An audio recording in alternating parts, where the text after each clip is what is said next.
क्योंकि हम किसानों के घर में पैदा हुए, तो हमें कोई उसमें पढ़ना नहीं, उस विषय को हम जानते हैं कि अब जैसे 10 बीघा खेती है, 15 लोग घर में है। अब बच्चों की पढ़ाई, कपड़ा लत्ता, ब्याह बर, खाद पानी सिंचाई का घंटों के पैसे होते हैं, 4 घंटे 5 घंटे में 1 बीघा, ऐसे ऐसे होता है। ठंडी के समय जब कोई रजाई नहीं छोड़ना चाहता, वो जो कपड़े हैं भी वो समेट के, क्योंकि पानी लगा है, पूरी रात पानी लगाता है पूरी। अब इतना महंगा समय है और उसका अनाज इतने गिरकर सस्ते दामों में जाता है, और पूरा देश उसी का उधर पोषण का हेतु होता है, वो उसी का किसान का। लेकिन उसकी हालत ये रहती है कि वो अच्छा कपड़ा नहीं पहन सकता, वो अपने बच्चों को अच्छी पढ़ाई नहीं पढ़ा सकता, क्योंकि इतनी लागत लगती है। अच्छा, उसमें यह है ही नहीं कि लागत लगने पर हमें माल मिल ही जाएगा। इसीलिए जैसे भारत का सैनिक प्राणों की आहुति देने के लिए तैयार है, ऐसे ही सच्ची पूछो तो महान तपस्वी किसान, वो हमारे पूरे देश को भोजन दे रहा है। भाई आप बड़े पदाधिकारी, लेकिन खाओगे तो रोटी दाल ही और वो तो वहां पैदा हो रहा है, मेहनत उसकी देखो। स्कूल से आने के बाद हमें पढ़ने का समय नहीं दिया जाता था, मक्का के खेत रखाओ चल के मक्का। इतनी किसानी का, इतनी मेहनत का उसका जो का, और वो जब बाजार में अन्न जाता है तो उसकी कीमत बहुत कम होती है, और जब वो सामान लेता है तो उसकी कीमत बहुत बड़ी होती है तो वो हमने देखा है। अब लाही सरसों जिसे कहते हैं, खेत बढ़िया खूब चक हो गया, बाली एकदम पकी तैयार, सुबह उसे काटना है और शाम के हल्का पानी हो गया, सूर्य की किरणें निकली, सब कलियां फूट गई, सब सरसों बिखर गई। अब वो बैठे रो रहा, क्या करे, लाखों रुपया लगा करके भी वो गरीब का गरीब और कर्जदार हो गया। ऐसे जब उनको अध्यात्म का ज्ञान नहीं होता तो फिर एक उपाय मिलता है कि क्या करूं, आत्महत्या कर लूं। ये हम मतलब पढ़ी लिखी बात नहीं कह रही है, हम समस्या कह रहे हैं। हम लोग जैसे किसान के घर में जन्मे थे ना, तो रात में बादल गरज रहे हैं, पकी फसल गेहूं की खड़ी है, चना की खड़ी है, सरसों की खड़ी है, पूरा परिवार ऐसे बैठा है, राम राम राम राम भगवान, बस 2 दिन का समय दे दो, किसी तरह काट करके हम घर। अब अगर वो 2 दिन में वर्षा हो गई तो पूरे साल की कमाई गई उसकी। अब उसको ना कोई सरकारी सहयोग मिलेगा और ना सामाजिक सहयोग मिलेगा।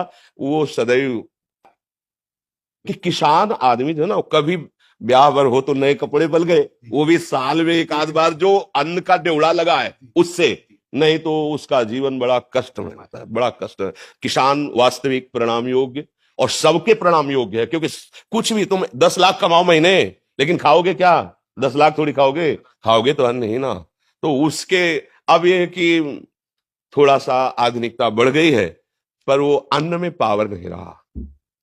जैसे अपने लोग थे ना, 1 बीघा में 8 मन गेहूं होता था, 8 मन, क्योंकि उर्वरक डालने की सामर्थ्य भी नहीं थी, और उर्वरक निषेध भी किया जाता था कि अन्न पौष्टिक रहेगा। गाय का गोबर, वो जो गांव में पशुओं का एक वो बनाया जाता है ना, गोबर डालने का, हाँ, उससे फिर भर भर के बैलगाड़ी में खेतों में बिखेरा जाता। 8 मन हमारी। अब जो है 60 मन, 40 मन, 45 मन, पर उस अन्न में ऐसे केमिकल उर्वरक तत्व मिल गए कि वो हमारे शरीर को हानि पहुंचाते हैं, स्वस्थता नहीं सुरक्षित रह पाती। किसान का अगर सरकार से अच्छा सहयोग हो तो भले कुछ हो, नहीं तो वो आज अच्छा खेती में जैसे आप बार बार उर्वरक डाल रहे हैं तो उसकी क्षमता कम हो रही है, भूमि की क्षमता कम हो रही है, वो अन्न फिर उतना नहीं उपजा पाए। अब वो जो केवल किसान है, जिनके लड़के बच्चे नौकरी कर रहे हैं, उनको तो ठीक है, खान पीने को खेती से हो गया और अर्थ है, लेकिन जो केवल किसान है, सच्ची मानो एक तपस्वी से कम नहीं है, भारी तपस्या का उनका विषय होता है। तो इसलिए उनकी तो हम वंदना ही कर सकते हैं, उनके विषय में बस यही है कि सरकार सहयोग करे, और तो मतलब अच्छा, अब जब पशु नहीं पालेंगे, क्योंकि अब पशु ना पालने का स्थान बनता जा रहा है, क्योंकि बैल से तो खेती जोतनी नहीं है, ट्रैक्टर से जोतनी नहीं है, तो बैल का तो मतलब नंदी का तो कोई सवाल ही नहीं रह गया कि कोई किसान पाले। क्यों पाले, मतलब समझो। अब क्या, अब बछड़ा होता था ना, तो एक हर्ष सा होता था किसान के, ये गाय माता ने बछड़ा दिया, अब ये आगे चल करके बैल होकर हमारे हल जोते। मतलब 8-10 गायें तो होती ही थी, उनका गोबर, उनका दूध, वो पौष्टिकता। पर किसान आदमी, अर्थ, जहां अर्थ की बात आती थी वहां साहूकार सेठों के कर्जे की तरफ सोचना पड़ता था कि भाई अगर 1,000 रुपया लेना है तो फिर 20% में अब वो अगर मतलब 10 रुपए भी चाहता है तो उसे अनाज बेचना है। अब उसको ये देखना है कि हमारे ड्यूड़ा में अगर अनाज कितना है, 1 साल का भोजन उसी से होगा। अब वो बहुत कष्टमय जीवन हमने देखा है, मतलब उसी कुल में पैदा हुए किसानों के, तो देखा है। तो किसान चूंकि अब इतना बुद्धि का वो फैलाव नहीं है, वो छल कपट और संसार, गांव के आज भी लोग हैं, मतलब आज भी है, आपको बताए, आप जैसे चले जाओ कोई परिचय नहीं है, और आप ऐसे कुछ जरा सा, तो वो एक दामाद की तरह आपका सेवन करेंगे। आओ भैया बैठो, चाय पी लो, भोजन पालो, और यहाँ चले जाओ कॉलोनी में, बगल वाले कमरे में कौन रहा है, कोई परिचय नहीं है, चाहे जितना रोए चिल्लाए कोई पूछेगा नहीं कि तुम क्यों रो रहे हो। और गांव में एक आदमी कष्ट में हो तो सैकड़ों लोग वहां खड़े हो जाके जाके। एक आज भी ऐसा माहौल है। किसान तो जैसे हमारे यहाँ पीछे देश में नारा लगाया जाता है, जय जवान जय किसान, तो इसलिए किसान तो सर्वोपरि है, उसके आगे मतलब आपको लगेगा कह रहे उसके आगे कोई नहीं है। अगर हम संत जन जिन्हें कहा जाता है, तो हम पैदा भी उन्हीं के घरों में हुए हैं और पले भी वही हैं और पोषे भी गए हैं और आज भी उधर वहीं से भर रहा है। आज भी उन्हीं के, अगर कोई भी है तो अन्न कहां से आ रहा है, किसान से तो आ रहा है, कोई ना कोई तो दे रहा है। बड़े बड़े परमहंस जो है भगवदानंद में डूबे हुए घरों में जाके भिक्षा, नारायण हरि लाओ भिक्षा दो, तो वो चाहे भूखा रह जाए पर उसको पवाएगा। ये मतलब सहानुभूति उसके हृदय की, हाँ उसकी सह, तो और तो कोई सहयोग कर नहीं सकता, क्योंकि वो ऐसे लोग होते हैं कि ऐसे नहीं कर सकते।